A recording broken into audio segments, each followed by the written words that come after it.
अस्सलाम वालेकुम स्टूडेंट। अब हम क्वेश्चन 6.41 क्वेश्चन सॉल्व कर रहे हैं। देखिए, एक इस क्वेश्चन को सबसे पहले मैं यही कहता हूँ कि प्रोबेबिलिटी के जब कंसेप्ट होता है तो उसको सबसे पहले स्टडी क्या करें।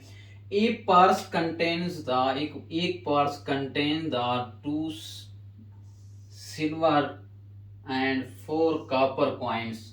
सेकेंड पार्ट्स यानी कि अब 2 पार्ट्स आ गए हैं। एक फर्स्ट ये हमारे पास पार्ट्स था और सेकंड पार्ट्स ये है, और कंटेन द सिल्वर। अब हम लिख लेते हैं पार्ट्स 1 का नाम देंगे। अब इसका गिवन डेटा में पार्ट्स 1 का नाम दे देना है। उसके बाद नेक्स्ट बता देते हैं, इधर लिख देते हैं पार्ट्स 2 का नाम।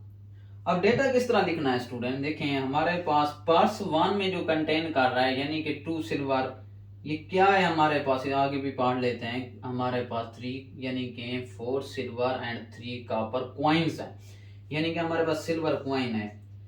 सिल्वर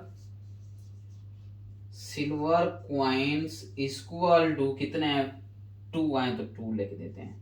यानी कि अब इसको मैं नाम दे दूंगा S1 का इक्वल टू, यानी कि फिर हम प्रोबेबिलिटी में इजी हो जाता है सॉल्व करना। यानी कि 2 आ गए। पर्स 1 का ये सिल्वर कॉइन का S1 से रिप्रेजेंट कर रहे हैं। आगे हमारे पास क्या है, कॉपर है। कॉपर कॉइन्स हमने लिखने हैं।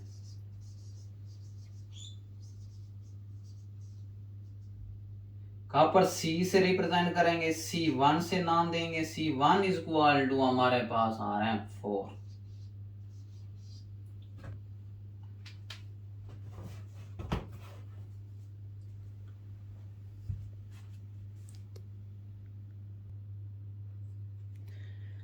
अच्छा स्टूडेंट, ये हमने लिख दिया कॉपर पॉइंट C1, यानी कि अब टोटल हमारे पास क्वेश्चन फॉर्स टोटल क्वाइंस हमारे पास कितने आ जाएंगे, 2 प्लस 4 6 हो जाते हैं, तो 6 लिख देंगे।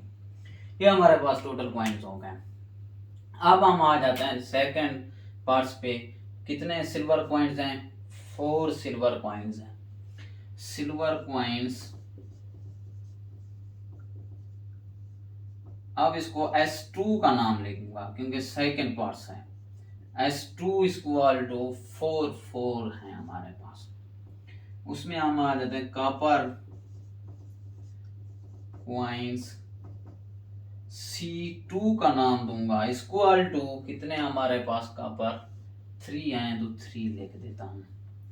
अच्छा नेक्स्ट हम करते हैं कि स्टूडेंट अब सिलेक्ट क्या करना है। If A coin is selected at the random from the one of the parts, यानी कि हमने पार्ट्स 1 की भी प्रोबेबिलिटी निकाल लेते हैं। अब हम लिख लेते हैं choose the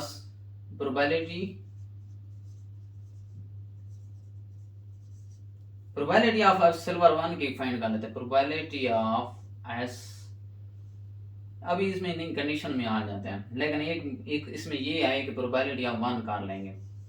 probability of parts की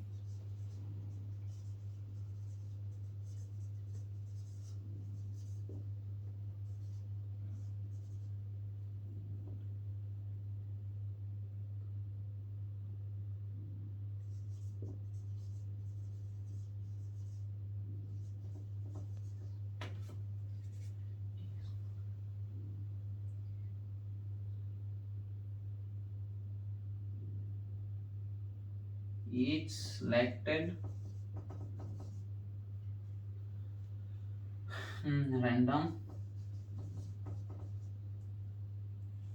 देखें स्टूडेंट, इसको नहीं लिखते, सबसे पहले हम क्या कर लेते हैं, इसकी फाइंड आउट क्या करनी है वो देख लेते हैं। What is the probability of that is 1। अब हमने कौन सा फार्मूला फाइंड करना है, सिल्वर की ही प्रोबेबिलिटी फाइंड करनी। देखिए स्टूडेंट, प्रोबेबिलिटी ऑफ सिल्वर की जब हम फाइंड करेंगे सिल्वर क्वाइंस की, तो हमारे पास फार्मूला होता है प्रोबेबिलिटी ऑफ P1 की probability multiplied probability of S1 silver 1 की। उसके बाद नेक्स्ट पार्ट्स में भी तो उससे हमारे पास सिल्वर है, तो हम उसका ही फार्मूला बना रहे हैं। प्रोबेबिलिटी ऑफ 2 में आ गए तो उसकी भी प्रोबेबिलिटी पार्ट्स P2 की मल्टीप्लाइड होती है प्रोबेबिलिटी ऑफ S2। सिल्वर की बात हो रही है तो सिल्वर ही दोनों में मौजूद थे, यानी पार्ट्स 1 में भी मौजूद था, पार्ट्स 2 में भी था। यानी कि सिल्वर कॉइन्स की जब प्रोबेबिलिटी निकालेंगे 2/6 यानी कि डिवाइड कर देंगे। इसी तरह पार्ट्स 2 के सिल्वर इधर भी है इधर भी है, लेकिन ये प्रोबेबिलिटी P1 का मतलब इसका क्या है, पार्ट्स 1 का। अब इसकी भी प्रोबेबिलिटी फाइंड करेंगे। अब टोटल पार्ट्स कितने हैं, 2 हैं। हम लिख लेते हैं इसके आगे टोटल हमारे पास क्या पार्ट्स जो थे वो कितने आ गए, 2 आए। अब प्रोबेबिलिटी या मैं कहता हूं P1 की फाइंड करनी है तो 1/2 हो जाएगी। अब मैं डायरेक्ट फार्मूले में लिख दूंगा। अच्छा अब देखते हैं स्टूडेंट, नजर आ रहा है आपको?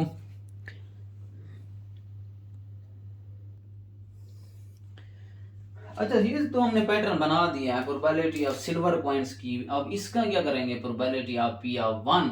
ये क्यों हमने इसको लिखा था कि उन्होंने कहा if a coin selected at random from one of the parts, एक पार्ट्स में से, यानी कि ये भी साथ में आएगी। P of probability of parts 1, total parts हमने इधर लिख दिया था 2। अब इसमें टोटल कॉइन्स भी लिखने थे, टोटल कॉइन्स इक्वल टू ये क्या है 4 प्लस यानी कि सॉरी 4 + 3 क्या आ जाते हैं, 7 आ जाते हैं। ये हमारे पास था। अब हम आ जाते हैं प्रोबेबिलिटी ऑफ P1, यानी कि पार्ट्स 1 की क्या प्रोबेबिलिटी होगी, प्रोबेबिलिटी ऑफ P1 की क्या आती है, प्रोबेबिलिटी एक पार्ट्स है तो उसके टोटल कितने पार्ट्स हैं, 2 है। प्रोबेबिलिटी ऑफ P2 कितने हमारे पास, एक, उसमें से एक है तो हमारे पास 1/2। अब प्रोबेबिलिटी ऑफ P1 पार्ट्स की है तो 1/2 मल्टीप्लाइड प्रोबेबिलिटी ऑफ S1 यानी कि सिल्वर 1 के लिखेंगे तो हमारे पास ये 2 है। टोटल नंबर आउटकम क्या होती है, ये favourable outcome, total number of outcome ये होती है, ये 6 है तो ये लिख देंगे टोटल पॉइंट्स को डिवाइडेड बाय 6, ये आ गया।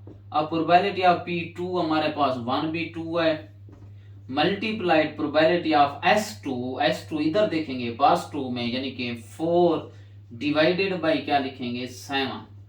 ये हमने इसको सिंपलीफाई कर दिया है। अब आपस में ये कर लेते हैं, 2 कैंसिल हो जाएगा तो 1/6 हो जाएगा। हमारे पास 2 टू द 4 प्लस 2/7।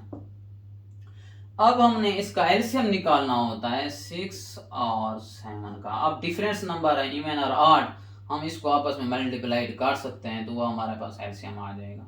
6 × 7 कर देंगे तो 42 आता है, यहाँ 42 हो गया।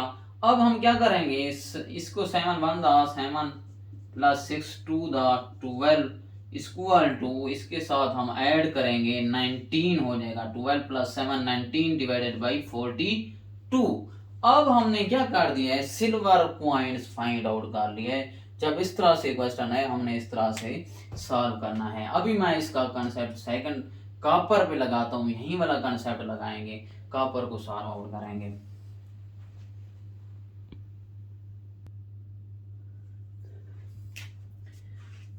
अच्छा स्टूडेंट, अब हमने प्रोबेबिलिटी ऑफ किसी ने की निकालनी है, कॉपर की, यानी कि आप सेकंड पार्ट, ये फर्स्ट पार्ट था, अब सेकंड पार्ट सॉल्व कर रहे हैं प्रोबेबिलिटी ऑफ कॉपर कॉइन्स की। यही आपका पैटर्न में सॉल्व करेंगे, यही फार्मूला लगेगा। Probability of P1 multiplied probability of C1, ठीक है, पार्ट्स 1 के जो कॉपर कॉइन्स हैं, प्लस कर देते हैं probability of P2 multiplied probability of C2 parts 2 के मल्टीप्लाइड, ये भी 1/2 मल्टीप्लाइड हो जाएगा। इसके बाद प्रोबेबिलिटी ऑफ C1 कैसे निकालते हैं, C1 हमारे पास 4 यानी कि फेवरेबल आउटकम है, टोटल नंबर ऑफ आउटकम 6 है तो डिवाइड कर लेते हैं।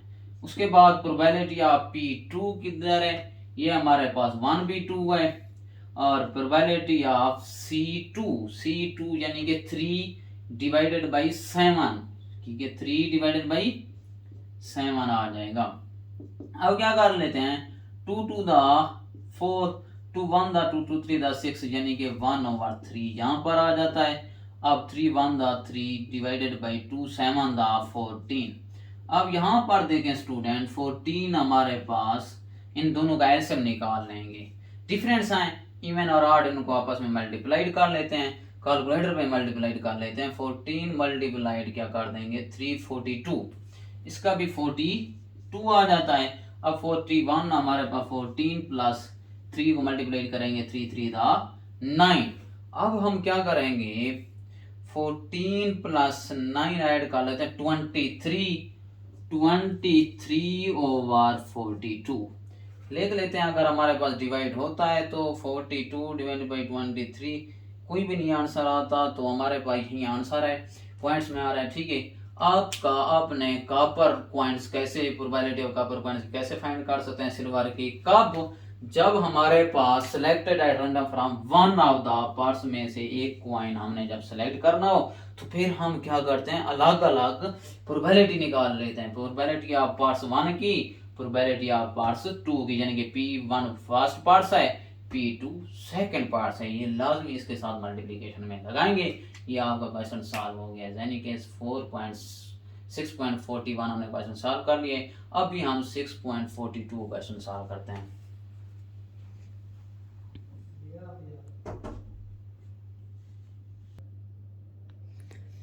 अच्छा स्टूडेंट, अब हम आ गए क्वेश्चन 6.42 पे। वन ऑफ द पार्ट्स हमारे पास, एक तो पार्ट्स ये हो गया। अब इतना मैं सॉल्व करते हुए पैटर्न पता चल जाना चाहिए कि हमारे पास पार्ट्स कितने, वो देख लेते हैं। अब सेकंड पार्ट्स आ गया, उसके बाद हम देखते हैं कि कोई थर्ड पार्ट्स इधर भी, थर्ड पार्ट्स भी मौजूद हैं।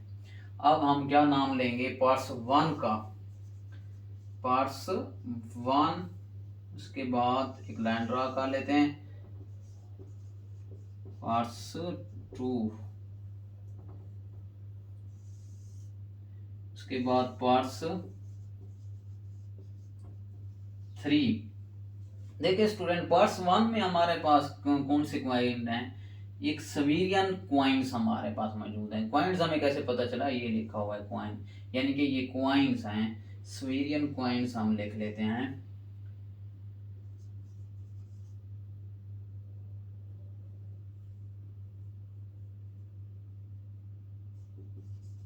इक्वल टू, मैं इसको S का नाम दे दूंगा, S1 इक्वल टू, कितने क्वाइंस हैं 1 है तो 1 लिख देता हूं, क्योंकि पार्ट्स 1 का है तो इसलिए S1 का नाम दे रहा हूं।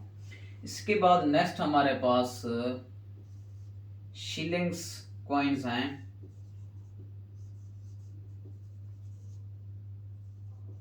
क्वाइंस भी साथ में लिखें, इधर भी लिख दें क्वाइंस, S1 इक्वल टू 1। अब CH1 इक्वल टू कितने हैं हमारे पास 3 हैं तो 3 लिख देंगे। अच्छा नेक्स्ट आ जाते हैं पार्ट्स 2 पे, उसका डेटा देखते हैं। Contain the 2 सवेरियन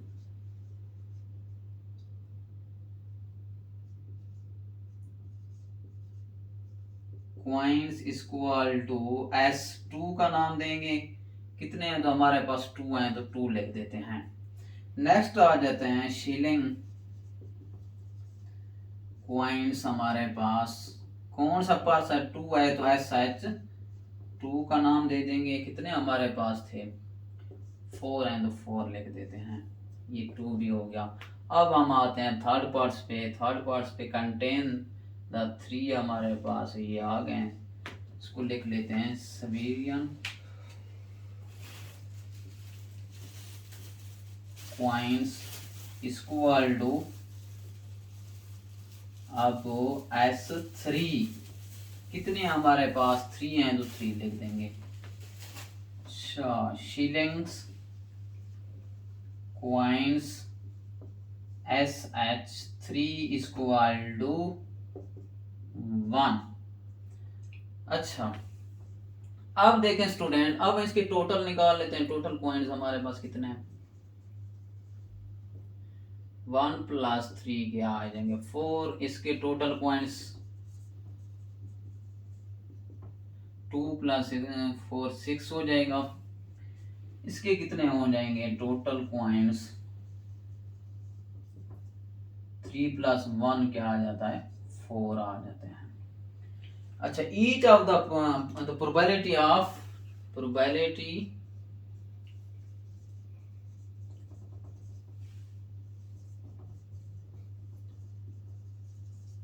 each parts.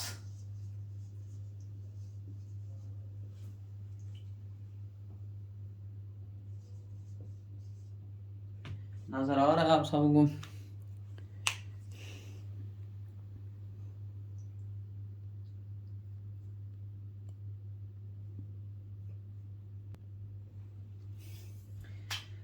अच्छा, probability of student parts P1 parts के कितने हैं हमारे पास, टोटल पार्ट्स कितने की देख लेंगे, 1 2 3। तो इसकी प्रोबेबिलिटी मैं कैसे फाइंड करूंगा, 1, क्योंकि पार्ट्स P1 की प्रोबेबिलिटी पार्ट्स 1 की कर रहा हूँ तो एक ही पार्ट्स है तो 1/3। उसके बाद नेक्स्ट प्रोबेबिलिटी ऑफ P2 की भी, P2 एक ही है तो 1/3। प्रोबेबिलिटी ऑफ P3 पार्ट्स की इक्वल टू 1/3 आ गई है। अच्छा, अब हम क्वेश्चन पे आते हैं स्टूडेंट, कौन सी हमने प्रोबेबिलिटी फाइंड करनी है, find the chance at that sovereign का कितना चांस आएगा। चांस जब आ जाता है तो हम प्रोबेबिलिटी फाइंड करते हैं। प्रोबेबिलिटी किसकी, सवेरियन की।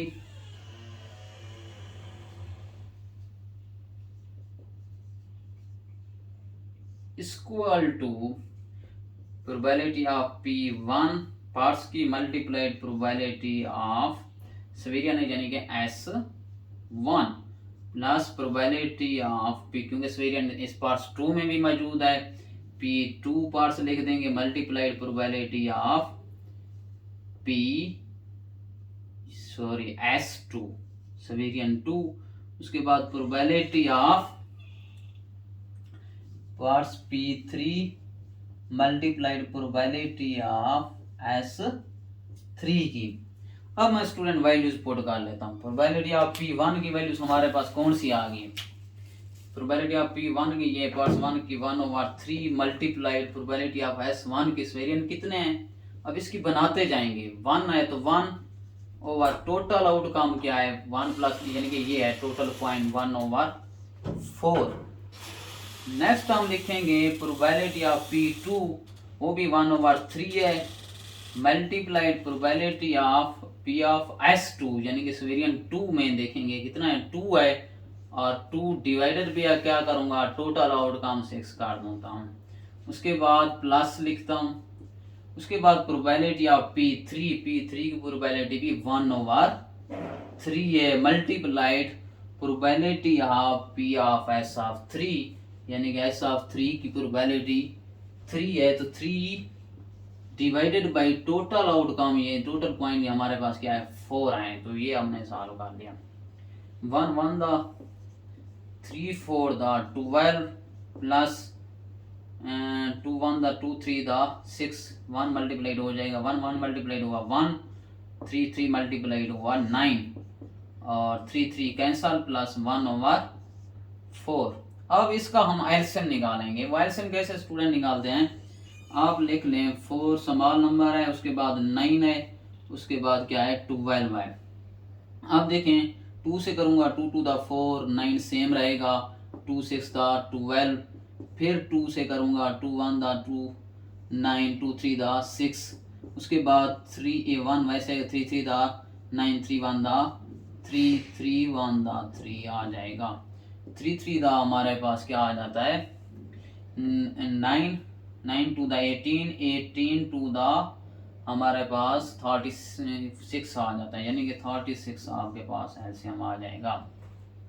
अब इसको सिंप्लीफाई करना है स्टूडेंट, कैलकुलेटर पे आप सिंप्लीफाई कर सकते हैं, यानी कि 36 ये नंबर है तो हम इसको डिवाइड कर देंगे 12 पे, जो आंसर आएगा 3 आंसर आया इसके साथ मल्टीप्लाई कर दूंगा 3 1 द 3 आ जाएगा। उसके बाद नेक्स्ट स्टूडेंट आपको ये सिंप्लीफाई करना नहीं आता, 36 है ये डिवाइड कर लेता हूँ 9 के ऊपर, 9 के जो आंसर आएगा 4 4 मल्टीप्लाइड ऊपर वाले से कर दूंगा 4 1 द 4 हो जाएगा।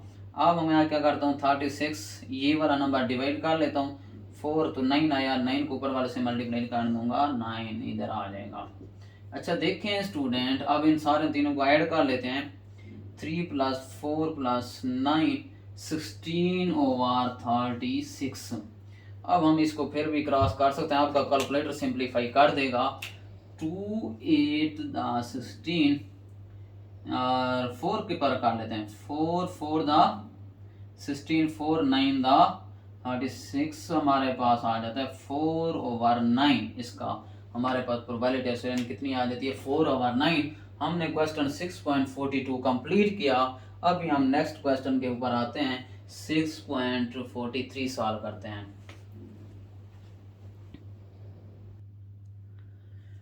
अच्छा स्टूडेंट, अब हम क्वेश्चन 6.43 सॉल्व कर रहे हैं। The probability that a student will get a grade, ये हमारे पास ग्रेड है, grade A, grade B and grade C के स्टैट्स में कोर्सेज, स्टैट के कोर्सेज आए 0.09, मतलब प्रोबेबिलिटी ऑफ ए कितनी आ गई है, प्रोबेबिलिटी ऑफ ए मैं लिख देता हूँ इक्वल टू 0.09 है। उसके बाद नेक्स्ट लिख लेता हूँ प्रोबेबिलिटी ऑफ बी, 20 ग्रेड की प्रोबेबिलिटी क्या है 0.15 है। उसके बाद प्रोबेबिलिटी ऑफ सी ग्रेड की इक्वल टू 0.53 प्रोबेबिलिटी थी।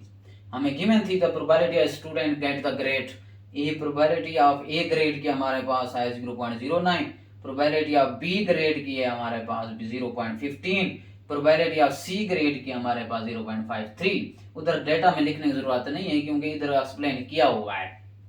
नेक्स्ट आ जाते हैं, what is the probability that getting student will get a grade lower than C, probability find करनी है किसकी, ग्रेड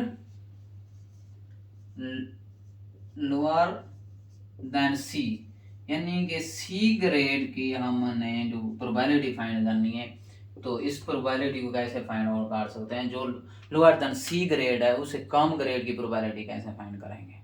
तो हमें 3 हमारे ग्रेड दिए गए ए बी सी, और नेक्स्ट जो हमारा होता है डी ग्रेड होता है उसको यानी कि हमने फाइंड करना है। वो कैसे फाइंड करते हैं अगर 3 ग्रेड की मैंने, तो हमारे पास एक मेथड है 1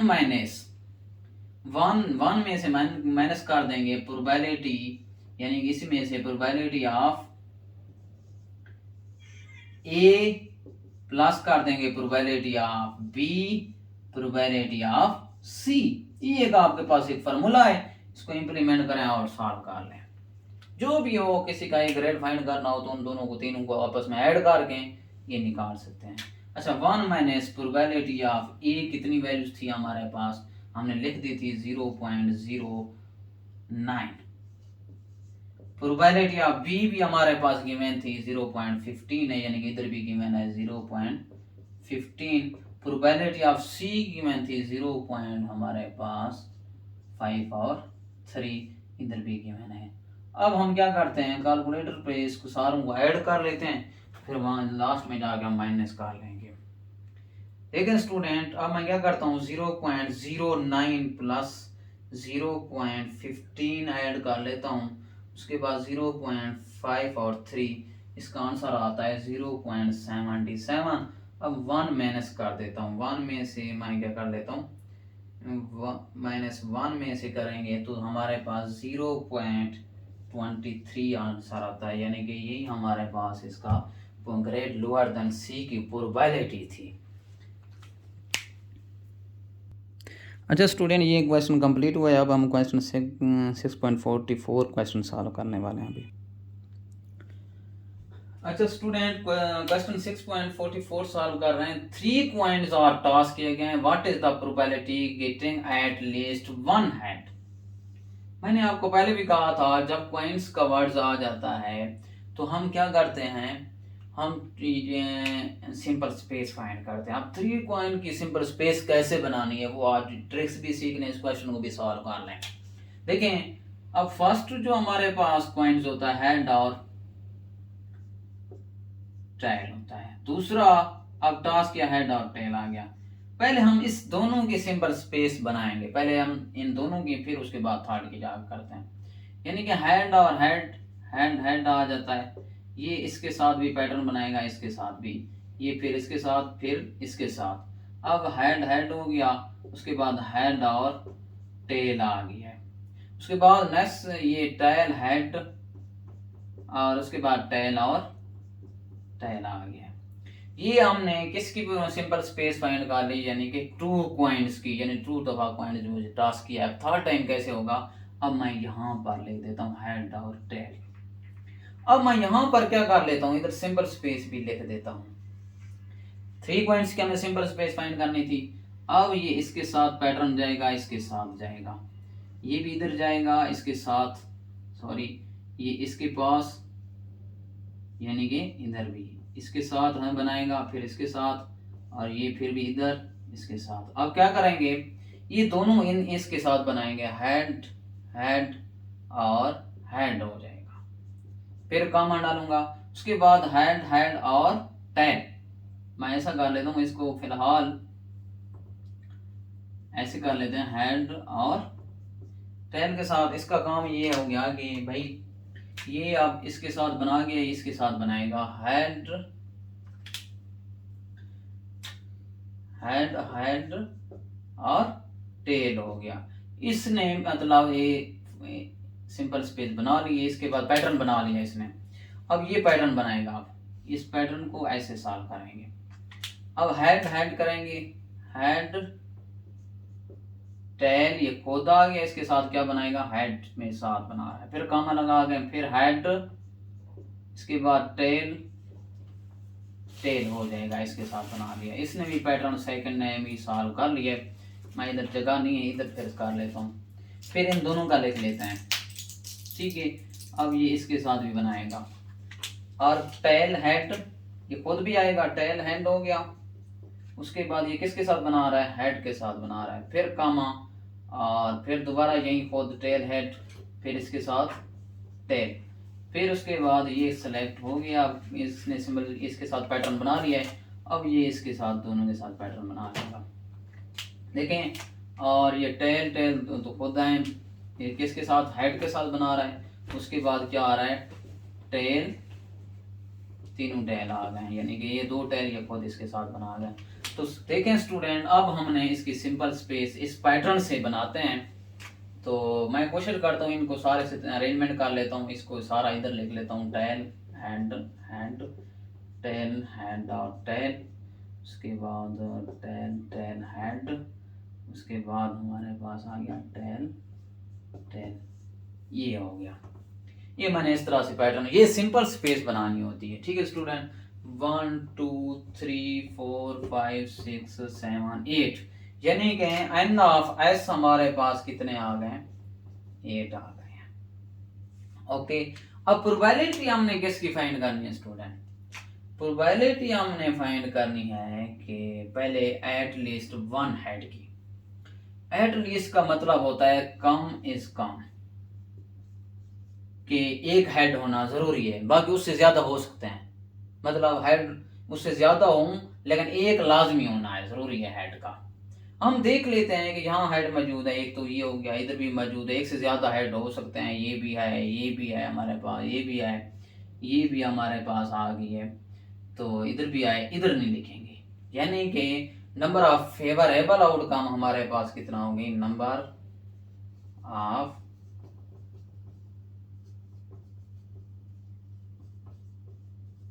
आउटकम्स हमारे पास कितने आ गए, 7 आ गए। टोटल आउटकम यही हमारे पास टोटल आउटकम थी, टोटल आउटकम इक्वल टू कितनी थे, तो हमारे पास 8 थे, टोटल आउटकम लिखते हैं। अच्छा, अब हमने आते हैं फॉर्मूले पे, मेन प्रोबेबिलिटी किसकी फाइंड करनी है, एट लीस्ट वन हेड की, एट लीस्ट वन हेड की probability. Number of favourable outcome total number of outcome, यानी कि अब हम फॉर्मूला लिखने की जरूरत नहीं है। अब हमारे पास नंबर ऑफ फेवरेबल आउटकम 7 है, टोटल आउटकम हमारे पास नजर आ रहे हैं 7 और 8, ये एट लीस्ट वन हेड की हमने प्रोबेबिलिटी फाइंड कर ली है। इतना सा था आपका क्वेश्चन, आपके 2 नंबर आप आसानी से इसको ले सकते हैं कि आप सिर्फ इसकी सिंपल स्पेस बनाना शुरू कर दें, तो कॉइन जब आए, जब टास्क किया जाए तो आप सिंपल स्पेस बना सकते हैं, तो हेड और टेल का कंसेप्ट यहाँ पर क्लियर कर सकते हैं। अब हम क्वेश्चन आते हैं 6.45 पे। अच्छा स्टूडेंट, अब हम क्वेश्चन 6.45 सॉल्व कर रहे हैं। आपने इसको अच्छी तरह से समझना, क्योंकि ये डिफिकल्ट क्वेश्चन है। तो ए एंड बी हमारे पास प्लेयर हैं, यानी कि प्ले करते हैं 12 गेम, यानी कि 12 गेम खेलते हैं chess, 8 of which are 6 1/A, यानी कि 6 जो गेम्स हैं वो ए जीत जाता है।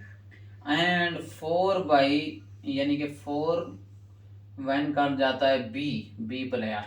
And 2 games are and the ties, यानी कि 2 गेम्स जो होती हैं वो ड्रा हो जाती हैं।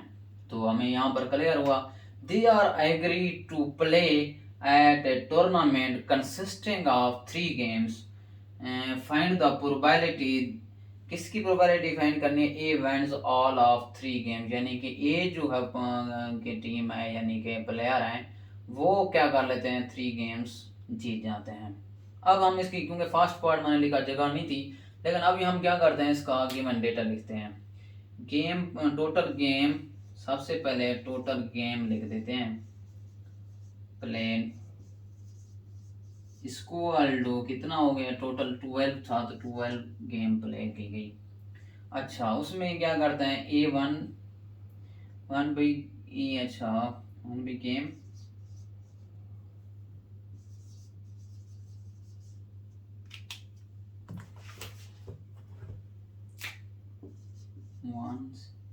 Once by A equal to कितने गेम जीत गया था? 6।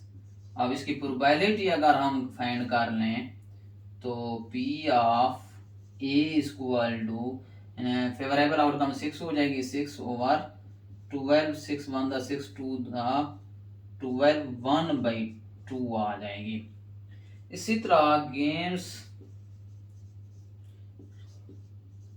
1/b equal to probability of B की फाइंड करनी है। तो स्टूडेंट, अब हमारे पास बी की, हमारे पास कितनी हमारे पास थी? यानी कि 4 थी, तो बी 4/12, 4 1 4 2 1 द 2 2 2 द 4 2 6 द 12 2 1 द 2 3 द 6 3 4 द 12, यानी कि 1/3 आ जाती है। यहाँ पर भी कर लेते 4 1 द 4 3 द 12, 1/3 आ गया है।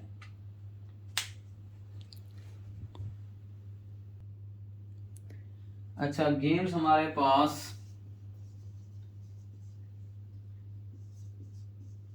ड्रॉन, यानी कि टाई किया। कितने मैच टाई किए? ड्रा किए थे 2 गेम्स।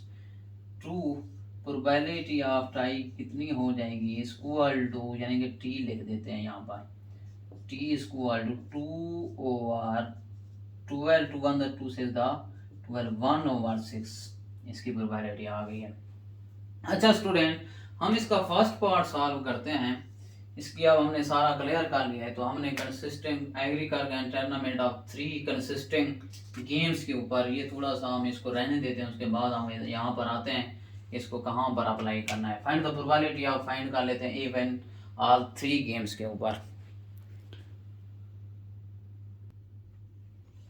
अच्छा student, probability of even all the 3 games लिख दी। प्रोबेबिलिटी ऑफ ये तीनों मैच की प्रोबेबिलिटी की ए जीत गया है, तो probability multiplied A, probability multiplied A, probability of A, इसमें कोई बी और या टाई का ताल्लुक यहाँ पर नहीं है। यानी कि हमने अब इसको 1/2 प्रोबेबिलिटी थी, 1/2 मल्टीप्लाइड 1/2 मल्टीप्लाइड 1/2, 1 मल्टीप्लाइड हो तो 1 आ जाता है, 2 to the 4 4 to the 8, हमारे पास इतनी इसका चांस था मैच जीतने का। तो हमने इसको फाइंड कर लिया प्रोबेबिलिटी। अब हम आते हैं नेक्स्ट सेकंड पार्ट के ऊपर। इसको मैं रेस करके लिखता हूँ। अच्छा स्टूडेंट, हमारे पास अब सेकंड पार्ट था कि 2 games and then A tie, क्योंकि हम टोटल मैच कितनी गेम्स खेल रहे थे? 3 कंसिस्टिंग ऑफ टूर्नामेंट खेल रहे थे, तो इसलिए मैंने 3 मल्टीप्लाई किया प्रोबेबिलिटी 2 टाइस, यानी कि 2 ड्रा हुए एंड 1 मैच तो एक ना कोई ने जीता होगा, क्योंकि 3 गेम्स थी। अब इसलिए 3 मल्टीप्लाई किया प्रोबेबिलिटी में, क्योंकि चेंज आ रहा था, ऑर्डर चेंज आ रहा है, तो कम्बिनेशन लगता था। 3 2 कम्बिनेशन करते हैं तो 3 आता था, तो इसलिए 3 मल्टीप्लाइड कर रहा हूँ सारों के साथ। अब हम आ जाते हैं 3 मल्टीप्लाइड प्रोबेबिलिटी ऑफ 2 टाइस की, यानी कि प्रोबेबिलिटी ऑफ 2 टाइस की कौन सी थी? 1/2 टाइस का मतलब है प्रोबेबिलिटी ऑफ 1/2 6 मल्टीप्लाइड 1/6, क्योंकि हमने ट्वाइस की ये प्रोबेबिलिटी 1/6 किया था, एंड आ गया, यानी कि प्रोबेबिलिटी 1 ए क्या कर रहा है, 1 कर रहा है, तो हमारे पास प्रोबेबिलिटी ऑफ ए की किधर है, 1/2 है, इसे 1/2 का मल्टीप्लाइड कर देंगे। उसके बाद प्लस था 3 मल्टीप्लाइड 2 टाइम्स का, फिर हम लिख देंगे प्रोबेबिलिटी 1/6 मल्टीप्लाइड 1/6, और वहाँ हमारे पास वैन कर रहा है कौन, B player, B team won कर रही है, तो देखें बी की प्रोबेबिलिटी क्या है हमारे पास, 1/3 मल्टीप्लाइड कर देते हैं। उसके बाद हम क्या कर लेते हैं, 3 मल्टीप्लाइड 1 सारों के साथ मल्टीप्लाइड हुआ तो 1 हो गया। अब इसके बाद मल्टीप्लाइड कर लेते हैं, देखें स्टूडेंट, अब डोमिनेटर को आपस में मल्टीप्लाइड कर देते हैं, 6 मल्टीप्लाई 6 मल्टीप्लाइड 2 क्या आ जाता है 72, प्लस क्या कर देंगे 3 मल्टीप्लाइड 1 मल्टीप्लाई सारों के साथ 1 हुआ, तो इसके साथ मल्टीप्लाइड पर क्या कर लेते हैं 3108 आ गया। अच्छा 3 1 3 3/72 प्लस क्या क्या है 3 1